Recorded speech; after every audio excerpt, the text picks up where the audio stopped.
All right, इस presentation में जो हम कॉन्सेप्ट डिस्कस करेंगे बेसिकली वो बायो ट्रांसफॉर्मेशन का होगा। बायो ट्रांसफॉर्मेशन का एग्जामिनेशन में कई बार मेटाबॉलिज्म से रिलेटेड क्वेश्चन आता है, तो आपको ओवरऑल बायो ट्रांसफॉर्मेशन और मेटाबॉलिज्म दोनों एक ही चीज़ें होती हैं।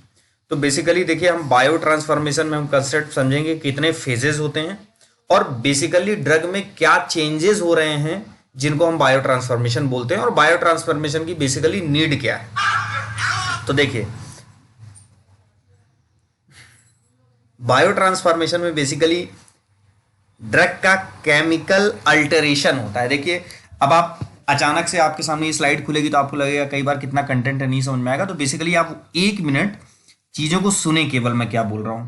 बायो ट्रांसफॉर्मेशन में कोई भी ड्रग जो होगी, कुछ ड्रग जो बायो ट्रांसफॉर्मेशन के बाद इनएक्टिव होती हैं, ज्यादातर ड्रग हमारी बायो ट्रांसफॉर्मेशन के बाद इनएक्टिव हो जाती हैं। और बट ऑब्वियस सी बात है कि बॉडी में इनएक्टिव ड्रग को नहीं रखना चाहेंगे, बॉडी उसको होल्ड नहीं करना चाहेगी, तो नो डाउट है कि वो इनएक्टिव ड्रग का हम क्या करना चाहेंगे, एग्जीक्रीशन।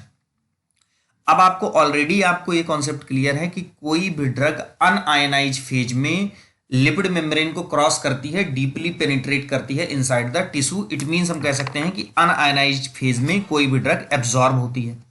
अब हम ओवरऑल क्या कह रहे हैं कि बायो ट्रांसफॉर्मेशन जो मैक्सिमम ड्रग्स का होता है उसमें हम ड्रग को इनएक्टिव कर देते हैं, और इनएक्टिव ड्रग को बॉडी होल्ड नहीं करना चाहेगी। इट मींस हम उसको एब्जॉर्ब तो करना नहीं चाहेंगे, हम उसको क्या करना चाहेंगे, एक्सक्रीट करना चाहेंगे बॉडी से। तो बॉडी से एक्सक्रीट करवाने के लिए नो डाउट उस ड्रग को अनआयनाइज से क्या होना पड़ेगा, आयोनाइज्ड।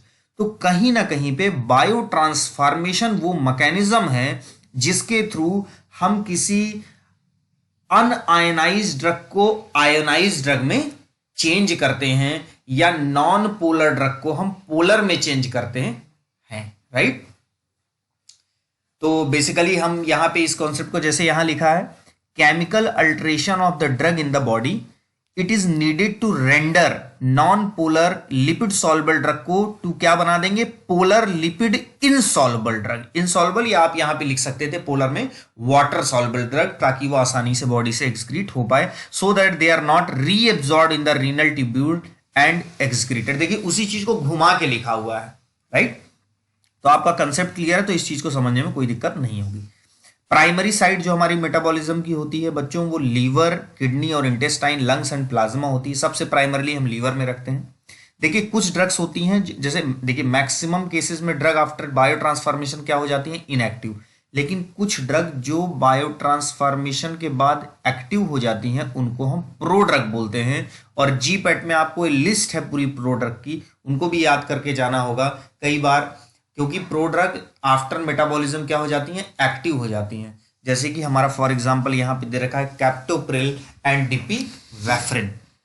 देखिए, अब बायो ट्रांसफॉर्मेशन को हम जो रिएक्शन होती है इसको दो पार्ट में डिवाइड करते हैं। पहला होता है नॉन सिंथेटिक, जिसको फेज 1 भी बोल सकते हैं, फंक्शनलाइजेशन रिएक्शन भी बोलते हैं। दूसरा होता है सिंथेटिक कॉन्जुगेशन या फेज 2 रिएक्शन। तो ये देखिए, यहाँ पे अब आपको ये लर्न करने वाली बात है, याद करने वाली बात है। इसमें कोई ऐसा कुछ कॉन्सेप्ट मैं नहीं दूंगा, लेकिन ओवरऑल इसको नॉन सिंथेटिक क्यों बोल रहे हैं, फेज 1 क्यों बोल रहे हैं, फंक्शनलाइजेशन क्यों बोल रहे हैं, तो इसमें आपको ये पॉइंट समझना है कि यहाँ कोई सिंथेसिस नहीं हो रही, नया कंपाउंड नहीं बन रहा है। फेज 1 चूंकि पहला सबसे पहले यही होगा, ये पार्ट होगा, इसलिए फेज 1 नाम दिया है। फंक्शनलाइजेशन इसलिए बोल रहे हैं क्योंकि फंक्शनल ग्रुप यहाँ पे जनरेट किया जाता है। उस ड्रग में फंक्शनल ग्रुप को हम क्या करते हैं, जनरेट करते हैं, फॉर्मेशन होता है फंक्शनल ग्रुप का। मतलब नॉन सिंथेटिक बायो ट्रांसफॉर्मेशन के रिजल्ट में जो प्रोडक्ट आपको मिलने वाला है उसमें कहीं ना कहीं कोई फंक्शनल ग्रुप एड अप होने वाला है। तो इसमें मेटाबोलाइट में भी एक्टिव हो सकता है या इनएक्टिव भी हो सकता है इसके केस में, लेकिन इसके केस में हमेशा जो मेटाबोलाइट रिजल्ट होगा वो हमेशा इनएक्टिव होगा। दूसरे में सिंथेटिक में क्या, इसमें कोई भी endogenous radical is conjugated to the drug. कोई एंडोजीनियस रेडिकल होगा वो कॉन्जुगेट करेगा, ड्रग के साथ मिक्स हो जाएगा और ड्रग को क्या बना देगा, इनएक्टिव। जैसे ग्लूकोरोनाइड कॉन्जुगेशन बोलते हैं, मॉर्फिन का होता है, सल्फेट कॉन्जुगेशन मिनॉक्सिडिल का होता है। तो बेसिकली ये मिनॉक्सिडिल का सल्फेट कॉन्जुगेशन के लिए मिनॉक्सिडिल एक्टिव होती है, जबकि मॉर्फिन ग्लूकोरोनाइड कॉन्जुगेशन के लिए। तो ये कई बार जीपेट में भी पूछा गया है। अब देखिए बेसिकली जो यहाँ पे क्लासिफिकेशन आएगा वो आपको लर्न करना है, इसमें बार बार मेरे को रिपीट नहीं करना है ये चीज़ें। Metabolic reaction phase 1 phase 2। Phase 1 में आपका माइक्रोसोमल नॉन माइक्रोसोमल दोनों इन्वॉल्व है। ऑक्सीडेशन, उसके अंदर हाइड्रोक्सिलेशन, डीएल्काइलेशन, डीएमिनेशन, रिडक्शन, हाइड्रोलाइसिस। जबकि फेज 2 में कुछ माइक्रोसोमल एंजाइम के थ्रू होती है, ग्लूकोनाइड कॉन्जुगेशन। ये सबसे मेन रिएक्शन है फेज 2 की, और जो मैक्सिमम ड्रग कवर करती है। जबकि नॉन माइक्रोसोमल में glutathione conjugation, acetylation, methylation and sulphation. Oxidation में बेसिकली क्या होता है, एडअप होगा ऑक्सीजन का या नेगेटिवली चार्ज का होगा। बेसिकली यहाँ पे फॉर एग्जांपल ऑक्सीडेशन रिएक्शन जो कैरी करते हैं, जो एंजाइम रिस्पॉन्सिबल है, मोनो ऑक्सीजनेज होते हैं इन द लीवर में, वो ऑक्सीडेशन रिएक्शन करवाते हैं ड्रग का।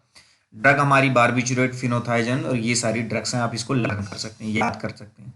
रिडक्शन में बेसिकली हम ऑक्सीडेशन का रिमूव कन्वर्ट करते हैं। ऑक्सीडेशन का अपोजिट इसमें होता है, इसमें oxidation basically addition of oxygen नहीं होता, रिमूवल ऑफ ऑक्सीजन होगा इसमें, और एडिशन ऑफ हाइड्रोजन होगा। साइटोक्रोम P450 इन्वॉल्व होता है, और प्राइमरली जैसे क्लोरल हाइड्रेट, क्लोरमफेनिकॉल, हेलोथिन और वारफेरिन। बेसिकली ना ये ड्रग के एग्जांपल्स आपके जीपेट में पूछा जा सकता है, जैसे इमिप्रामिन का जो बेसिकली ये मेटाबॉलिज्म किस तरीके का होता है, तो आपको बताना पड़ेगा ऑक्सीडेशन टाइप का। जैसे क्लोरमफेनिकॉल आपसे पूछेगा तो रिडक्शन आप बताएंगे, तो आपको एग्जाम्पल यहाँ पे लर्न करने होंगे। और ये जो मोनो ऑक्सीजनेज फैमिली है लीवर की, वो ऑक्सीडेशन के लिए रिस्पॉन्सिबल है, जबकि P450 साइटोक्रोम जो एंजाइम है वो रिडक्शन के लिए रिस्पॉन्सिबल है। तो इस तरीके से आप कॉन्सेप्ट क्रिएट करेंगे। हाइड्रोलाइसिस में लाइक जैसे मॉलिक्यूलर वाटर ऐड अप होगा, बहुत सिंपल सी बात है। इसी तरह एमाइड और पॉलीपेप्टाइड में भी वाटर ऐड होगा, और वो हाइड्रोलाइज को वहाँ पे जो एस्टरेज एंजाइम है यहाँ पे, वहाँ पे एमाइडेज और पेप्टिडेज एंजाइम होंगे। बेसिकली ये लीवर, इंटेस्टाइन और प्लाज्मा में होती है reaction.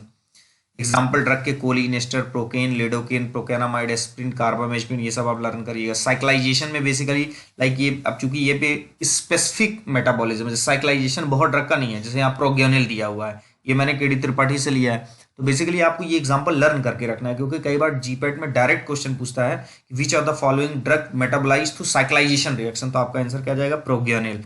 Formation of ring structure होगा, इसमें डिफॉर्मेशन ऑफ रिंग स्ट्रक्चर होगा डिसाइक्लाइजेशन में, जैसे बारबिचुरेट और फेनाटोइन की हम बात करें, राइट। तो अब नेक्स्ट हम देखते हैं सिंथेटिक रिएक्शन। तो नो डाउट इसमें सिंथेटिक में क्या हो रहे थे, हम एक कंपाउंड सिंथेसिस कर रहे थे। कंपाउंड बेसिकली इसमें कोई रेडिकल, जैसे हम बोलेंगे कि जो फर्स्ट फेज का मेटाबोलाइट था वो, उसका हम कॉन्जुगेशन कर देंगे इस स्टेप में, राइट, बाई जो किस कंपाउंड से, जो कि बेसिकली डिराइव होंगे कार्बोहाइड्रेट और अमाइनो एसिड से, और हम क्या बना देंगे, highly polar ionised organic acid, ताकि वो आसानी से एक्सक्रीट हो सके, right. Conjugation require high energy requirement, इसमें हाई एनर्जी रिक्वायरमेंट होती है, जैसे ग्लूकोरोनाइड कॉन्जुगेशन, राइट। एंटेरोहेपेटिक साइक्लिंग में भी मैंने इसको बताया था, ग्लूकोरोनाइड कॉन्जुगेशन जैसे क्लोरमफेनिकॉल, एस्प्रिन, ये सब का होता है। Not only drug but endogenous substrate like bilirubin, steroidal hormone और थायरोक्सिन का भी ग्लूकोरोनाइड कॉन्जुगेशन के बाद एक्सक्रीशन होता है। जो ग्लूकोरोनाइड एक्सक्रीटेड होंगी, bile can be hydrolysed by the bacteria, ये तो मैंने एंटेरोहेपेटिक साइक्लिंग में कॉन्सेप्ट दिया, आप बेसिकली उस स्लाइड से इसको रिलेट कर सकते हैं।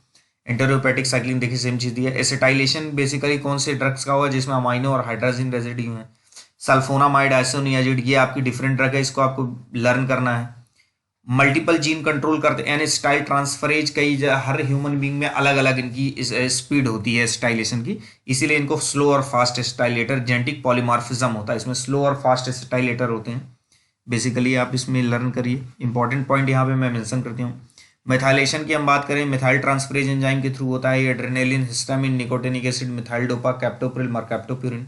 सल्फेट कॉन्जुगेशन, फिनोलिक कंपाउंड होंगे या स्टेरॉइड होंगे, उनका सल्फेट कॉन्जुगेशन होगा, लाइक ये ड्रग्स यहाँ पे ली हुई हैं। ग्लाइसिन कॉन्जुगेशन लाइक सैलिसाइलेट और निकोटिनिक एसिड का होगा, राइट। ये मेजर पाथवे नहीं होता, बहुत ही कम ड्रग के लिए होता है। ग्लूटेथियन कॉन्जुगेशन बेसिकली ये ग्लूटेथियन एस ट्रांसफरेज से होता है, जो कि मरकैप्चुरेट बनाता है, और ये इनएक्टिवेट करता है हाईली रिएक्टिव कीनोन या एपॉक्साइड इंटरमीडिएट को ड्रग के, ताकि वो उतनी टॉक्सिसिटी ना प्रोड्यूस कर पाए। बेसिकली यही लिखा है कि when large amount of such intermediate are formed, glutathione supply falls short, toxic adduct are formed and tissue constituent tissue damage start हो जाएगा। राइबोन्यूक्लियोसाइड न्यूक्लियोटाइड सिंथेसिस में हम बात करेंगे तो बेसिकली ये बहुत ही cancer this important for the activation of मेरिड purine and pyrimidine anti metabolite के लिए, जो एंटी लाइक कई सारी क्लासिफिकेशन है प्यूरिन और पायरिमिडीन, लाइक 5-फ्लोरोयूरेसिल हो गया। तो इस तरह की जो ड्रग्स हैं उनके मेटाबॉलिज्म में राइबोन्यूक्लियोसाइड सिंथेसिस के थ्रू उनका बायोट्रांसफॉर्मेशन होता है। तो अब आपको थोड़ा सा कंसेप्ट यहाँ पे साथ में लेके चलना पड़ेगा कि माइक्रोसोमल एंजाइम क्या थे। तो बेसिकली माइक्रोसोमल एंजाइम जो होते हैं वो स्मूथ एंडोप्लाज्मिक रेटिकुलम में होते हैं, राइट। जबकि लीवर, अब ये लीवर में होंगे, लेकिन लीवर की स्मूथ एंडोप्लाज्मिक रेटिकुलम में, किडनी, इंटेस्टाइनल म्यूकोसा और लंग्स में भी होते हैं, लेकिन होंगे कहाँ ये सब की स्मूथ एंडोप्लाज्मिक रेटिकुलम में। Monooxygenase, cytochrome P450, UGT, epoxide hydrolase, ये सारे के सारे मोनो माइक्रोसोमल एंजाइम्स के एग्जांपल हैं, राइट। जबकि नॉन माइक्रोसोमल एंजाइम की हम बात करूं तो ये प्रेजेंट होते हैं साइटोप्लाज्म या mitochondria of the hepatic cell और या अदर प्लाज्मा में भी प्रेजेंट होते हैं, लाइक एस्टरेजेस, एमाइडेज, फ्लेवोप्रोटीन ऑक्सीडेजेस, ये जो होते हैं नॉन माइक्रोसोमल एंजाइम होते हैं। तो ये माइक्रोसोमल एंजाइम और नॉन माइक्रोसोमल एंजाइम के बारे में आपको थोड़ा सा विद एग्जांपल पता होना चाहिए क्या कहाँ पे होता है। हॉफमैन एलिमिनेशन आपका स्पेशली दे रखा है, चूंकि एक ड्रग का एग्जांपल दिया है केवल बुक में, एट्राकोरियम। तो this refers to the inactivation of drug in the body fluid by spontaneous molecular rearrangement without the agency of any enzyme. मतलब एट्राकोरियम जो ड्रग होती है उसका इस तरीके से ब्लड के प्लाज्मा में मॉलिक्यूलर रीअरेंजमेंट होता है कि वो खुद ब खुद क्या हो जाती है, इनएक्टिव, यहाँ पे किसी एंजाइम की रिक्वायरमेंट नहीं होती। इसी को बोलते हैं हॉफमैन एलिमिनेशन। और ये ड्रग जो शो करती है हॉफमैन एलिमिनेशन के थ्रू बायो ट्रांसफॉर्मेशन का एग्जांपल है atracurium. So this is all about the bio transformation. Bio transformation में बेसिकली आपका लर्न करने का ज्यादा है और कंसेप्ट मैंने बेसिकली आपको दे दिया कि 2 फेजेस में आपकी रिएक्शन हो रही है। फर्स्ट फेज में आपको फंक्शनल ग्रुप को ऐड करना है, स्मॉलर रिएक्शन होंगी, यहाँ पे मेटाबोलाइट जो बनेगा वो इनएक्टिव और एक्टिव दोनों हो सकता है। जबकि सिंथेटिक कॉन्जुगेट या फेज 2 रिएक्शन में यहाँ पे एंडोजीनियस रेडिकल कोई कॉन्जुगेट करेगा, ड्रग के साथ मिक्स करेगा और वो कार्बोहाइड्रेट का डेरिवेटिव भी हो सकता है। और यहाँ पे जो अब जो प्रोडक्ट बनेगा वो नो डाउट इनएक्टिव होगा और पोलर होगा ताकि वो आसानी से बॉडी से रिलीज किया जा सके। या हम बायो ट्रांसफॉर्मेशन को एक बार ये कह सकते हैं कि bio transformation is a process in which the un-ionised form of the drug change into the ionised form of the. So this is all about the biotransformation, right? So thank you very much.